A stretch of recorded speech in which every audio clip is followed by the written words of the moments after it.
할렐루야. 이 시간이 귀한 줄 알고 나오신 여러분들 다시 한번 주 이름으로 환영합니다. 또 멀리서 또 가까이에서 인터넷을 통해서도 이 시간 함께 예배하는 모든 성도들에게도 하나님의 은혜가 말씀으로 함께 하시기를 축원합니다. 아멘. 오늘도 계속해서 히브리서 5장 1절에서 10절까지 말씀드리겠습니다. 대제사장마다 사람 가운데서 취한 자이므로 하나님께 속한 일에 사람을 위하여 예물과 속죄하는 제사를 드리게 하나니 저가 무식하고 미혹한 자를 능히 용납할 수 있는 것은 자기도 연약에 쌓여 있음이니라. 이러므로 백성을 위하여 속죄제를 드림과 같이 또한 자기를 위하여 드리는 것이 마땅하니라. 이 존귀는 아무나 스스로 취하지 못하고 오직 아론과 같이 하나님의 부르심을 입은 자라야 할 것이니라. 또한 이와 같이 그리스도께서 대제사장 되심도 스스로 영광을 취하심이 아니요 오직 말씀하시니가 저더러 이르시되 너는 내 아들이니 내가 오늘날 너를 낳았다 하셨고, 또한 이와 같이 다른 데 말씀하시되 네가 영원히 멜기세덱의 반차를 쫓는 제사장이라 하셨으니 그는 육체에 계실 때에 자기를 죽음에서 능히 구원하실 이에게 심한 통곡과 눈물로 간구와 소원을 올렸고 그의 경외하심을 인하여 들으심을 얻었느니라. 그가 아들이시라도 받으신 고난으로 순종함을 배워서 온전하게 되었은즉 자기를 순종하는 모든 자에게 영원한 구원의 근원이 되시고 하나님께 멜기세덱의 반차를 줬은 대제사장이라 칭하심을 받았느니라. 아멘. 우리가 지금 묵상하고 있는 이 히브리서는요, 다른 서신들보다 좀 굉장히 독특한 면이 있습니다. 다른 복음서나 서신서에서는 그렇게 자세하게 길게 강조해서 말하지 않고 있는 부분을 히브리서 강조하고 있는 그 특징이 있어요. 그게 뭔가 하면 예수님의 대제사장 되심. 그게 무려 여기 보면 뭐 2장에서부터 조금씩 언급을 했지만 예수님은 천사보다도 더 뛰어나시다, 모세보다 뛰어나시다, 지금은 아론보다 뛰어나시다는 얘기를 쭉 해가는 과정에서도 이미 시작을 연죽을 울려서 하시면서 그 과정을 쭉 설명하는 내용에 보면 밑바닥에 1장부터 예수님이 하시는 가장 중요한 펑션 중에 하나가 대제사장직이라는 거예요. 다른 데서는 예수님의 왕직, 뭐 메시아 되심, 그다음에 속죄제하고 오신 어린 양, 뭐 이런 쪽으로 희생으로 많이 강조했죠. 근데 히브리서에서는 대제사장직이라는 것을 굉장히 강조해서 이게 10장까지 하니까 무려 6, 7장, 13장이 있으면 반 이상을 지금 그 주제에다가 그것도 가장 가운데 했으니까 그걸 가장 중요하게 다루고 있다, 그런 얘기겠죠. 근데 솔직히 우리한테는 어때요? 대제사장 얘기를, 예수님이 대제사장 얘기를 하니까 앞으로 계속 같은 말 하는데 실제로 우리한테 그렇게 와닿지 않아요. 별로. 그거 말고 우리를 위해 뭐 직접 뭐 하고 그래서 우리가 뭐 어째 되는 거냐, 뭐 이런 쪽으로 가야 되잖아요. 근데 히브리서를 하면 이 전체 히브리서가 어려운 것들 중에 하나가 한 구절 한 구절 뭐 하나님 말씀을 살았고 문맥 무시하고 그렇게 빼서 은혜의 보좌 앞에 담대히 나가라 뭐 이런 거 그렇게만 하는 이용을 많이 해요. 설교도 많이 하고. 근데 전체로는 굉장히 좀 헷갈린다고 그랬죠. 이게 말도 안 되고 막 빛을 받고 은혜 누리다가 타락한 사람은 회개할 수 없다는 등 뭐 그러니까 굉장히 이제 히브리서 보면 뜨끔뜨끔하고 막 시시해지는 그런 얘기죠. 정말 말씀대로 하면 하나님의 말씀은 창세기부터 계시록까지 다 같은 말씀이니까 그리고 복음이잖아요. 그렇죠? 복음. 핵심이 복음이죠. 성경은 핵심이 복음이에요. 그러니까 그걸 우리가 늘 놓친다. 그게 문맥이란 말이에요. 상황이. 하나님이 성경을 기록해서 우리들한테 주실 때 예수 안 믿는 사람들에게 초점이 아니고 교회에 나오는 사람들, 예수 믿는 사람들, 믿을 사람들한테 주신 말씀이죠. 그래서 복음이지. 야, 이거 안 믿으면 심판받고 저주받고 뭐 그렇게 해서 갑자기 정신없이 살고 있는 사람들한테 겁주려고 하는 거 아니란 말이죠. 그렇죠? 성경은 하나님이 우리한테 다가오셨어. 그냥 오면 안 되니까 다 내려놓으시고 휘황찬란하게 왕관 쓰시고 막 삐까뻔쩍하게 오시면 우리가 부담되니까 똑같이 우리와 같은 종의 형체로 오셔서 가장 낮은 모습으로 와서 아무라도 부담 없이 얘기하고 부담 없이 다가갈 수 있는 모습으로 오셨다고요. 할렐루야. 네. 그래서 출애굽기 여러분 해서 기억이 나시겠지만 단을 쌓을 때도 뭐 돌로 깎거나 뭐 쌓아가지고 올리고 높게 해서 계단 만들어서 올라가고 그런 거 하지 말라고 하셨어요. 네. 하나님이 내려오실 거니까 올리지 말라고. 그런데 요즘은 어때요? 교회들 가면 이 강단이 얼마나 높아요. 그냥 저 위에 뭐 그렇죠. 거기다 또 받쳐가지고 올리고 그 일부러 또 신발도 벗고 올라가고. 그래서 사람들이 그냥 보기 자체 그 자체가 벌써 홀리해 보이는 그런 아주 종교적으로 어시시해 보이는 특별한 자리 같이 만든다고 자꾸 그렇게. 그건 성경적이 아니에요. 그래서 하나님이 자꾸 싫어하시는 거예요. 우리가 이제 계획한 대로 다음 여러분이 같이 기도해 주셔야 될 부분이지만 십계명 가지고 한 넉 주 다음 주부터 이제 4주에 걸쳐서 다시 한번 십계명을 요약해서 할 텐데 성경 말씀에 대해서 지금 설교하고 우리가 보고 묵상하고 예배하면서 하나님의 말씀이잖아요. 히브리서도 왜 기록했다고요? 초대교회 가장 힘들고 어려운 예수 믿으면 그냥 정치적으로 종교적인 그런 탄압과 핍박이 삶 속에서 아주 구체적으로 왔다고. 우리가 믿는 것은 마음으로 믿는 거잖아. 삶에는 그거 믿는 것 때문에 부담과 고통과 고난은 현실적으로 막 다가오는 거죠. 그죠? 그게 힘들었단 말이죠. 그걸 예수 믿는다는 것 때문에 종교를 유대교에서 기독교로 바꿨다는, 개종했다는 것 때문에 로마 시저를 황제를 신으로 모시지 않고 신전에 가서 예배 안 드린다는 것 때문에 가진 핍박을 받고 불이익을 당하는 사회적으로, 정치적으로, 종교적으로 그게 쉬운 얘기가 아닙니다. 그렇죠? 이거는 집단적으로 가족이 전부가 다 겪는 날마다 눈을 뜨면 부딪히는 사람들과의 관계 속에서 오는 그런 불편함들이 너무 많았죠. 그런 때 이 히브리서를 특별히 그 히브리인들, 유대인들에서 개종된 사람에게 초점을 맞췄다는 말도 그럼 우리는 뭐 유대인이 아니잖아 라고 생각하지 말라고 했어요. 그만큼 종교적으로, 문화적으로, 전통적으로 그렇게 자기에게 가장 와닿는 구체적으로 그런 당시 상황에 적용하자면 그런 사람들에게 위로를 했으니까 다른 사람들은 훨씬 쉽지 않겠어요. 그죠? 이해가시죠? 그런 면에서 이 말씀이 오늘날도 우리에게 관련이 있는 것이고 현실성이 있다는 말씀을 드렸습니다. 왜 이런 얘기를 왜 하는가?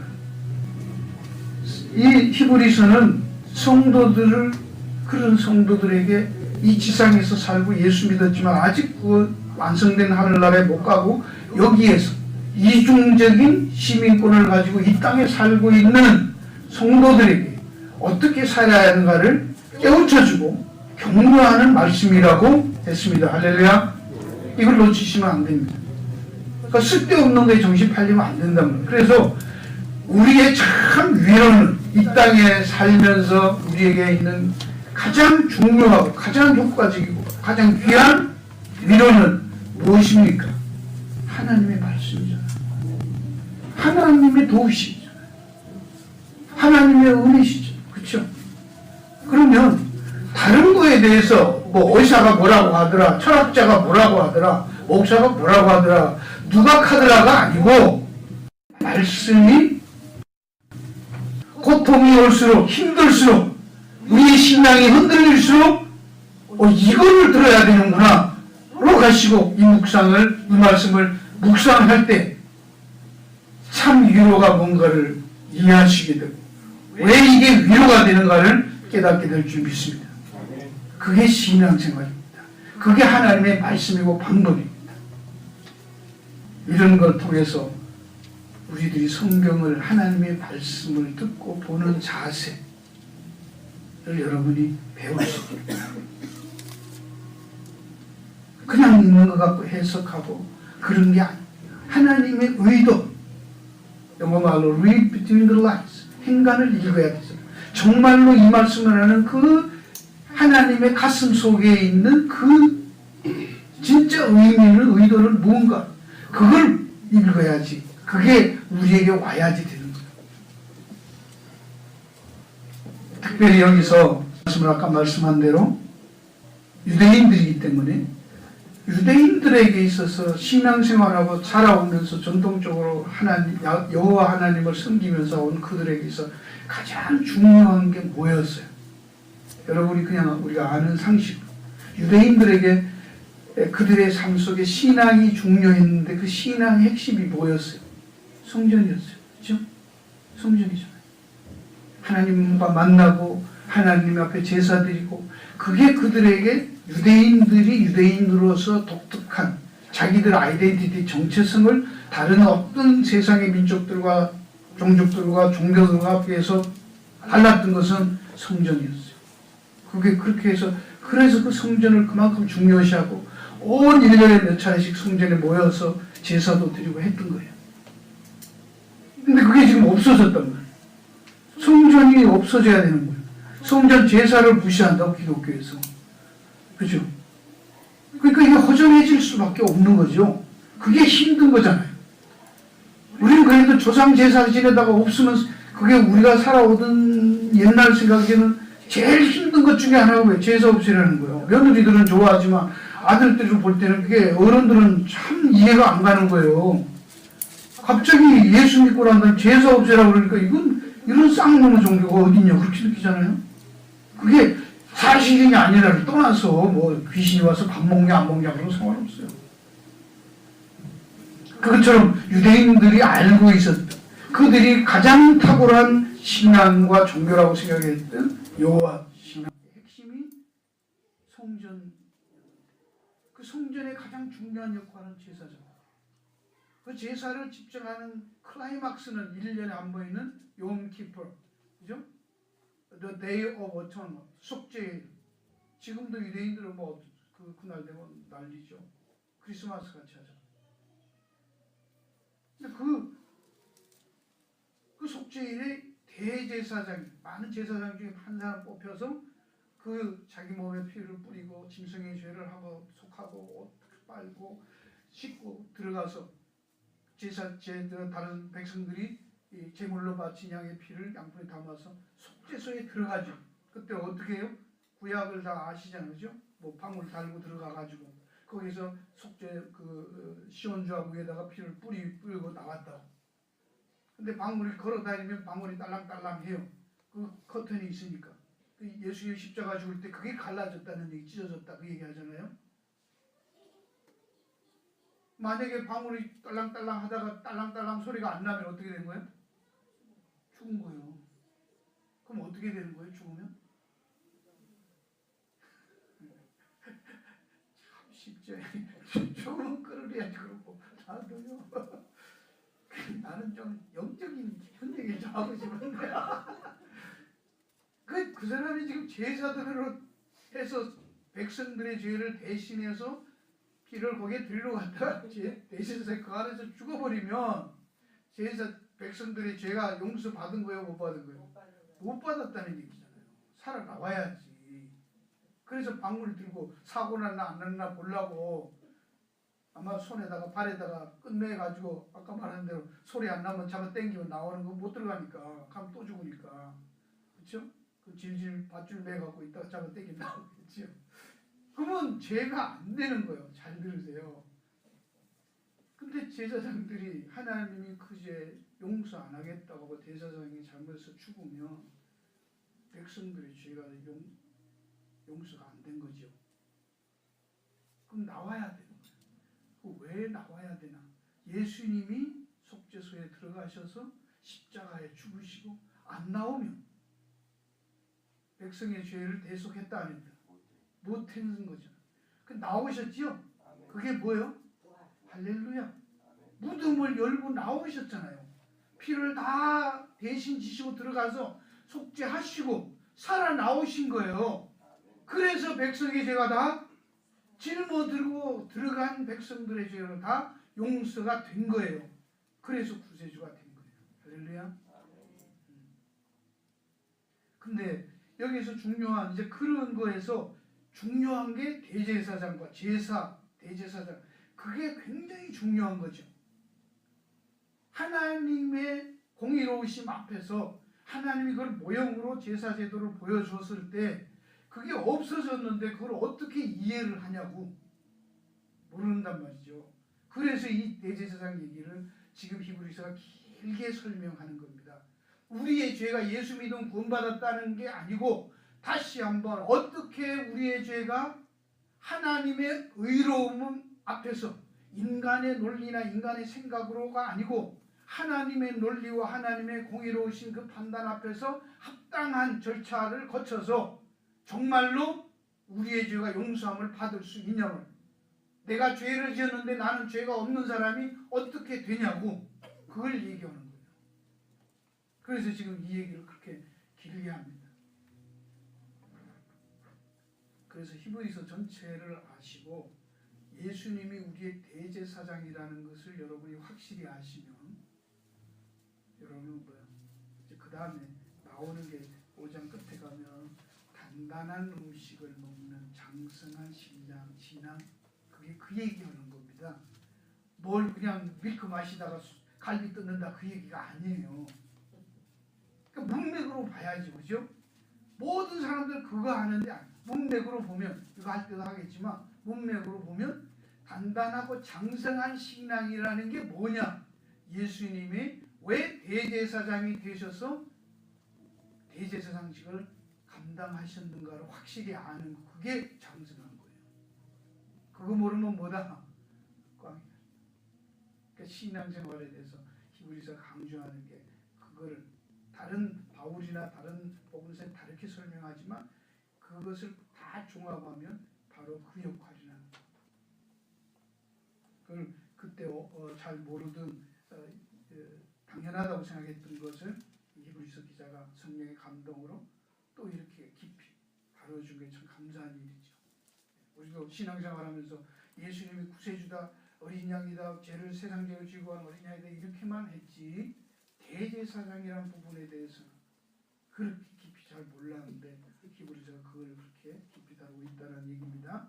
그러면 여기서 이제 들어가서 왜 그 얘기를 하는가에 대해서 5장 1절에 보세요. 대제사장마다 사람 가운데서 취한 자이므로 하나님께 속한 사람을 위하여 예물과 속죄하는 제사를 드린다. 이게 대제사장의 자격과 역할을 1절에서 다 말하고 있어요. 한마디도 빠면 안 됩니다. 대제사장이라는 사람은 누구든지 어디에서 취해요? 사람이어야 돼. 사람. 제가 우리 딸한테 말할 때 결혼할 때 제일 첫 번째 조건이 뭐죠? 네. 남자일 것. 아이 참 나도 오래 생각하고 얘기했다니까. 여자들이 와서 결혼하겠다 그러면 어떡할 거야? 남자 그러면 사람도 들어가죠, 그지? 남자일 것. 그것처럼 대제사장은 반드시 누구라야 돼? 사람에서. 그래서 예수님이 뭐 했어요? 사람이 되신 거예요. 그러니까 왜 예수님이 사람으로 오셨어요? 대제사장 되시려고. 이해가시죠? 히브리서가 지금 히브리서 기자가 푸는 내용을 여러분이 보면 이해가 갑니다. 전체 알았던 복음서부터 로마서부터 교리서에 있는 모든 것이 그 복잡했던 이야기를 히브리서 기자는 대제사장으로 풀어가고 있어요. 그 다음에 갑니다. 반드시 사람이어야 한다는 것. 대제사장은 왜 그런가 합니다. 사람 가운데서 취한 자이고 그 다음에 무슨 일을 하는 사람? 하나님께 속한 사람. 사람에게 속한 일을 하는 거 아닙니다. 세상 종교 아닙니다. 하나님께 속한 일을 하는 거예요. 근데 누구를 위해서 하나님께 속한 일이요? 하나님을 위해요? 사람을 위해요? 보세요. 하나님을 위해서 대제사장이 있는 게 아니라 사람을 위해서. 대제사장의 역할은 사람을 위해서 있는 거예요. 그 다음에 예물과 속죄하는 제사를 드린다. 그 일이 대제사장이 자격이고 역할입니다. 이해하시겠죠? 사람에게 속한 일을 위하여 사람을 위해서 하는 게 아니라 하나님께 속한 일을 위해서 사람을 위해서 그 일을 하는 거예요. 그러려면 하나님 뜻을 하나님의 요구를 만족시켜야 되는 거죠. 그래야 사람들을 위해 사람들에게 도움이 된단 말이죠. 하나님의 도움을 받아내려면 그걸 얘기하는 거예요. 그 다음에 2절에 가면 저가 무식하고 미혹한 자를 능히 용납할 수 있는 것은 자기도 연약에 쌓여 있습니다. 왜 사람으로 와야 되냐? 사람을 이해하기, 사람과 같아야 되기 때문에 그렇다는 말을 이렇게 표현하고 있습니다. 예. 사람을 위하려면 사람의 약점과 사람과 같지 않으면서 사람을 어떻게 이해를 하냐고 모르죠. 그래서 예수님이 사람으로 오셨을 때에 그 예수님이 어떻게 하셨느냐를 밑에다가 또 설명을 하고 있어요. 어떻게 들었어요? 7절에 그는 육체에 계실 때 자기를 죽음에서 능히 구원하실 이에게 심한 통곡과 눈물로 간구와 소원을 올렸고 그의 경외하심을 인하여 들으심을 얻었느니라. 8절 그가 아들이시라도 받으신 고난으로 순종함을 배워서 온전하게 되었은즉 그 다음에 자기를 순종하는 모든 자에게 영원한 구원의 근원이 될 수 있었다. 그렇게 말하는 거예요. 여기서도 또 어떤 사람들은 여기 고난으로 순종함을 배워서 예수님이 고난에서 순종을 배웠나? 또 이게 무슨 말인가? 그 표현을 너무 그렇게 전체 문맥으로 보면 이게 무슨 말인가를 이해하신 거예요. 사람이 되어서 사람들이 어떻게 생각하고 어떻게 느끼고 어떨 때 힘들고 어떤 게 어려운가를 경험했다. 그 얘기하는 거예요.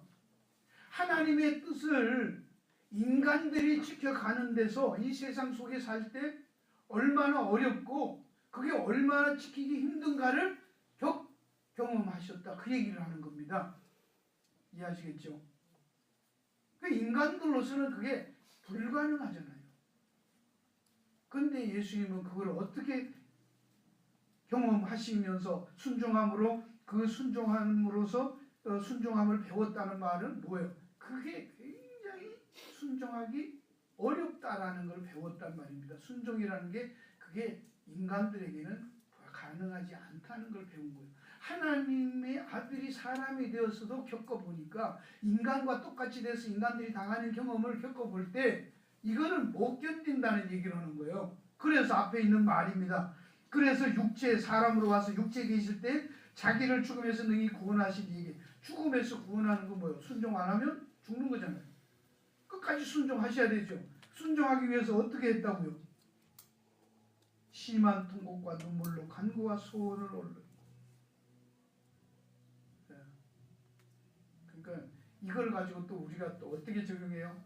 예수님도 하나님 뜻을 순종하기 위해서 이렇게 처리하시고 눈물과 통곡을 했으니까 우리도 하나님 뜻을 이루기 위해서 눈물과 통곡으로 그렇게 싸워서 이기자. 된다 안 된다? 그럼 예수님 왜 죽으셔? 그냥 우리가 구세주하고 말지. 안 된다는 거예요. 우리는 암만 울고 불고 뒹굴어도 우리는 안 돼요. 예수님이 이 정도로 심한 눈물과 통곡으로 3번씩 하나님 앞에 겟세마네 동산에 지가 앉으면 안 됩니까? 그 어떤 사람 겟세마네 동산만 얘기하는데 아니에요. 예수님의 삶 전부가 사람으로 오시고 태어나서 말구에 태어나서부터 십자가에 돌아가실 때 얼마나 부러지셨어요. 그렇죠? 통곡하죠. 그러면서 계속 구약을 인용하시죠. 그죠? 그 말씀에 따라서 예수님도 이 땅에 와서 이미 예언해놓은 구약 말씀 하나하나 이루면서 최후까지 가시잖아요. 순종했는지 안 했는지 어떻게 알아? 말씀대로 지키나 안 지키나 그걸 봐야 알죠. 그렇죠? 그래서 예수님이 자꾸 말씀을 응하게 하려 하심이라. 응하게 하려 하심이라. 그렇게 하신 거예요. 근데 우리도 자꾸 글로 가는, 그 나쁘다는 게 아닌데 우리는 그런 걸 가지고 왜 너는 말씀대로 안 사냐 그렇게 말하는 건 안 된단 말입니다. 그런 건 아니고 우리는 어떻게 말해야 돼요? 말씀대로 살자, 힘쓰자, 그까지만 말하는 거지 결과는 말하면 안 되는 거예요. 그렇죠? 아, 예수님이 힘썼대. 그러니까 우리도 힘쓰자. 그저 그 정도지 결과를 지켰냐 안 지켰냐, 넌 순종했냐 이렇게 가면 내가 메시아 되는 거잖아. 이해가 가시면 아멘 하시고요. 그래서 예수님이 그만큼 심한 통곡과 눈물로 간구와 소원을 올려서 자기의 목숨을 다해서 힘을 다해서 그 과정을 순종을 배웠다는 거예요. 순종하는 게 어떤가를. 그래서 구세주가 된 거예요. 근데 우리도 순종하자고? 그거 아니에요. 예수님이 순종하신 거 은혜로 받으시라고. 감사합니다로 가라고. 그걸 내가 순종하자 그러면 예수님 순종한 건 별 볼 일이 없는 게 되잖아요. 그렇잖아요? 예수님 죽으라고 고생하고 우리도 또 죽으라고 고생하고 그 왜 가부시기로 고생해?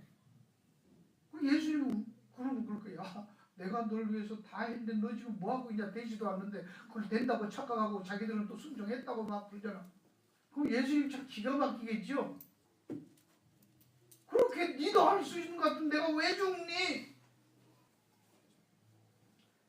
그렇게 왔고 백성인데 대제사장은 그러나 어떻게 했어요? 2절에 저가 무시하고 미워하는 능히 용납할 수 있는 것은 자기도 연약에 사여 있습니다. 이러므로 백성의 속죄를 드린 것 같이 또한 자기를 위하여 드리는 것이 마땅하다.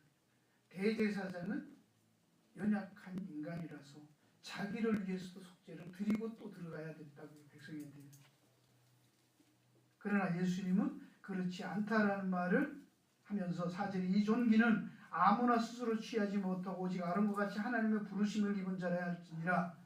그 아무나 대제사장 되는 게 아니라 세 번째 조건이 또 뭐야?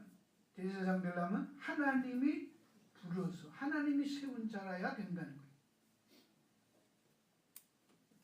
여러분, 전에도 말씀을 드렸어요. 하버드 나오고 선교사 가는 걸 갖고 다 내려놨다고 존경하잖아요. 그렇지 않다고 했어요? 그게 귀했는데 왜 그게 귀한 줄을 모르고 하버드 버린 거는 너무 귀하고 선교사 간 거는 뭐요? 개고생하러 간다고 얘기하는 거예요. 그래서 존경스러워. 그게 비기독교적인 거잖아요. 저 시골 학교 교사하던 사람이 서울대 교수로 부름받으면 영전이잖아. 하나님 앞에서 지금 선교사로 부름받았으면 그게 영전이요? 좌천이요? 근데 막 선교사로 가면 우리는 헌금할 때도 그 고생하러 가는 것 때문에 돈 주는 거예요. 애들이 무슨 죄가 있냐 해서. 이게 존귀하다고 말하죠. 그 많은 것 사람들 중에 대제사장으로 뽑힌 게 얼마나 존귀한가.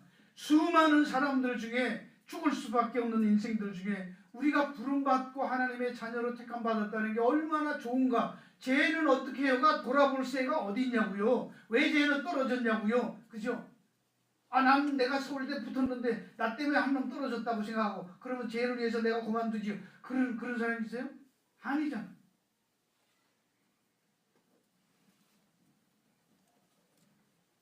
그러면서 그 죄의 인간들 중에 있지만 예수님은 하나님의 아들이 사람이 되어서 뭐라고 말씀해요? 내가 오늘날 너를 낳았다고. 시편 2편 7절을 인용하는 거예요. 여러 번 인용했는데 이거는 메시아 사임이라고 해요. 메시아닉 사임이라고. 유대인들이 임금 세울 때 이 시편 2편을 낭송했다고. 대관식 할 때 했다고. 그걸 지금 인용하면서 그렇게 말해요. 여기서 이제 간단하게 말씀을 하고 마칠게요. 할 얘기가 너무 많은데 다른 데도 했으니까. 여기에서 많은 사람 가운데 취했어요. 왜 한 사람을 취했을까요? 대표로. 바울이 말하는 소위 말하는 대표론을 히브리서 기자는 그걸 누구로 해요? 대제사장으로 말하고 있어요. 이해하시겠죠? 그죠? 로마서 하셨으면 알 거예요. 아담 한 사람이 인류를 대표해서 아담 한 사람이 잘못하고 잘하는 것에 따라서 모든 후손 인간들이 다 영향을 받았잖아요. 그러면 예수도 두 번째 아담이라고 하잖아. 그렇죠? 두 번째 아담이란 말은 뭐예요? 사람이에요. 사람. 두 번째 사람. 대표란 말입니다. 새로운 인류의 대표로 예수가 와서 그 예수 안에서부터 태어나는 사람, 예수로 통해서 태어나는 사람을 새로운 민족으로 부르는 거예요. 그게 그리스도인이에요. 성도예요. 교회예요. 이해하시겠죠? 네. 한 사람 안에 대표로 했던 것처럼 예수님의 대표성을 지금 대제사장으로 하는 거예요. 그래서 대제사장이 중요한 거예요. 하나님의 부름받고 사람을 위한 일을 하기 위해서 대표로 한 사람이 뽑혔는. 그러나 인간 제사장들은 자기 죄가 있기 때문에 매년 해야 되지만 완벽하지 않지만 아들 하나님 순종함을 배워서 죄 하나도 없이 자기 죄가 없는 분이 백성의 죄를 지고 한 번 영원한 제사를 드렸기 때문에 그 안에는 또다시 제사 드릴 필요가 없기 때문에 성전이 없는 거예요. 성전이 없는 거예요.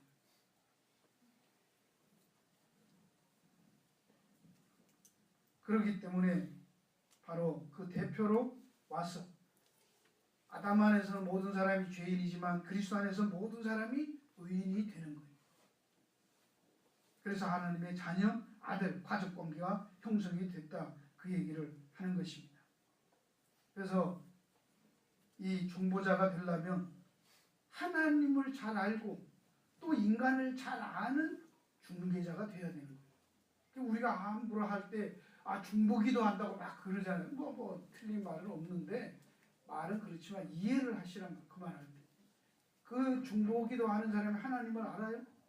몰라요. 지도 감당 못하는데 뭐 남의 죄를 지고 가서 남해를 위해서 기도해 준다고 했었고 그래. 지 기도도 못하면서 그러는 거 아니에요.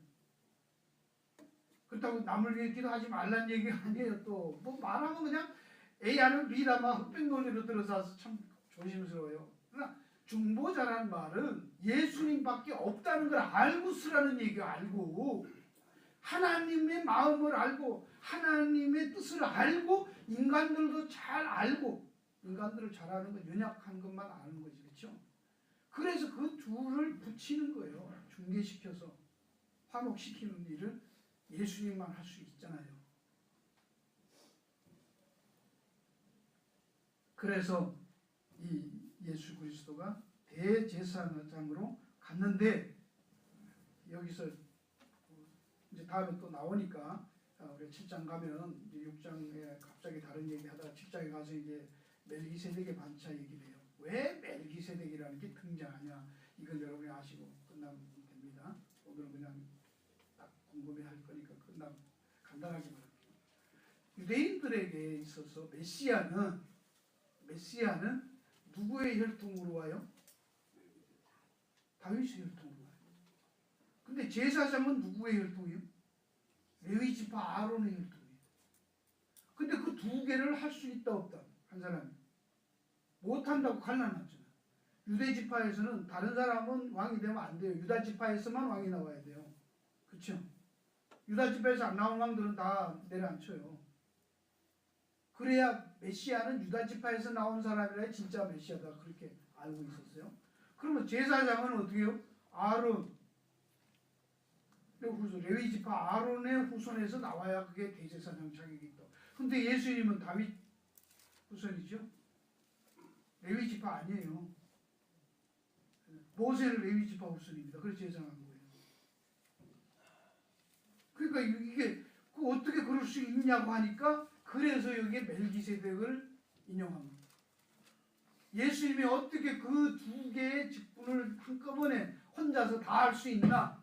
그걸 말하기 위해서 시편을 인용하면서 지금 시편 22편 24절에 대로 그 들으심을 얻었다. 멜기세덱의 반차를 쫓아서 그 대제사장이 됐다라는 얘기를 지금 하는 것입니다.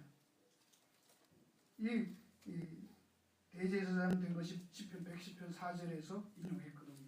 멜기세덱의 반차를 쫓는 대제사장이 될 거라고 하나님께서 말을 했어요. 이 다음에 이제 가서 그 창세기까지 가서 보면서 왜 이게 멜기세덱이라는 사람이 어떤 대제사장인가 보면은 왜 그게 그리스도 안에서 연합이 되고 가능한가를 지금 설명을 하는 거예요.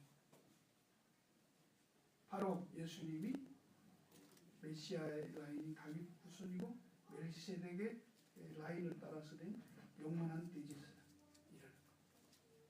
이게 성경을요 신학적으로 이해 안 하면 여기서도 여러분 보세요. 전부 도덕적으로 다 그냥 착하게 살지 않아. 통곡에 우리도 순종하자 뭐 이따저려고 그런 얘기야. 하나님은 그런 얘기가 아니고 그렇게 뻥치는 얘기가 아니고 철저하게 계획하셔서 하나님의 공의와 하나님의 논리에 안 맞는 일 안 하시는 거예요. 굉장히 철저하게 하나님은 누가 공격해도 하나님 스스로 자신에게 만족할 수 있는 논리로 하나님 일을 해 가시고 그래야 의로운 하나님이죠. 그렇죠? 우리 생각하고 다릅니다. 이 말씀을 통해서 왜 예수님이 대제사장이 되셨습니까?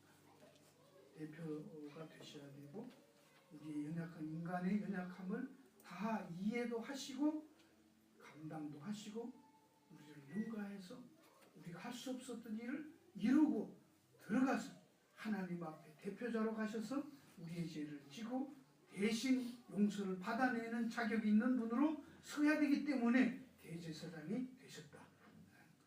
그걸 확실히 알면 여러분의 모든 무거운 짐, 모든 어려움을 그래서 내려놓고 누구에게? 그리스도에게 나아가고 그분에게 도움을 구하는 은혜의 보좌 앞에 담대히 나가자가 말이 됩니다. 날마다 힘들고 고단할 때마다 사람들이 주는 위로, 전문가들이 주는 위로, 세상이 주는 위로도 필요하지만 영원한 이 위로 바로 예수 그리스도의 은혜의 보좌 앞에서 그걸 받고 누리시면서 참고 견디는 믿음의 사람들이 되길 주님으로 축원합니다.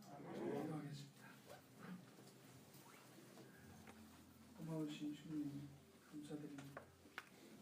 머리로 생각으로 우리의 상식적인 수준으로만 하던 생각이 아니라 하나님께서 우리를 위해서 참 보잘것없는 우리를 위해서 얼마나 철저하게 그 아들을 사람이 되게 하시고 대신 우리의 죄를 지고 대제사장이 되어서 하나님 앞에 영원한 제사를 드려야만 했던가를 바로 우리를 위해서 그 일을 계획하시고 진행하셨던가를 깊이 깨달을 수 있도록 도와주시고 우리의 구원이 우리의 선택과 우리의 기분에 따라 좌우되는 것이 아닌 영원한 하나님의 작정이요 계획이요 능력이요 주권인 것을 깨닫고 감사할 수 있도록 도와주시옵소서.